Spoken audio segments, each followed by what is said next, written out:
Hello, I'm Natalie Proulx, a staff editor at the Learning Network, and I'm here to introduce you to a feature of ours called Picture Prompts.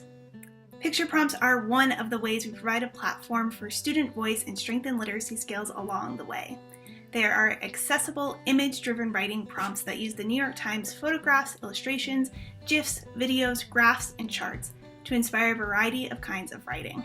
They invite students to create short stories, poems, and memoirs, share experiences from their lives, analyze graphics, and weigh in on hot-button issues.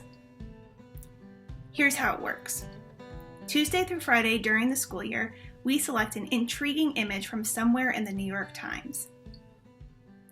Then we ask students a question that relates to the image in some way. Students are invited to respond in the comments and reply to others. Finally, they can click on a link to read the article the image originally appeared in.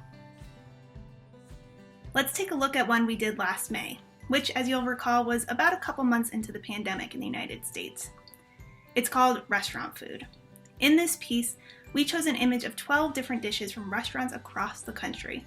We then asked students, what restaurants have you missed the most during quarantine? What are your favorite dishes there?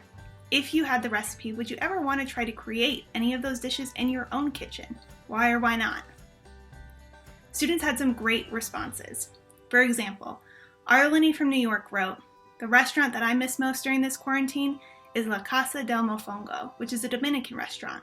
It specializes in a dish called mofongo, which is originally Puerto Rican. It is made with plantains, cheese, shrimp, or whatever you prefer. I really love this dish because it's also part of my culture, and it is very typical on special occasions such as birthdays or holidays. Although this recipe is not difficult to prepare at home, going to this restaurant was a good option to share some more comfort with my family. I hope to come back soon and enjoy this delicious food."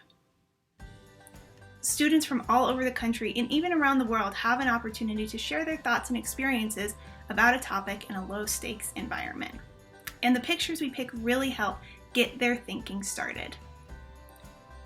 Picture prompts are a great way to get your students writing on a daily basis. Teachers have used our prompts to practice narrative, argumentative, analytical, and creative writing each week. Others have just used the images without the prompts for a variety of other purposes like creating memes, connecting them to a book they're reading, practicing making inferences, or inspiring their own image creations. ELL teachers especially love picture prompts. They use them to practice vocabulary words, brainstorm adjectives, or to practice verbs.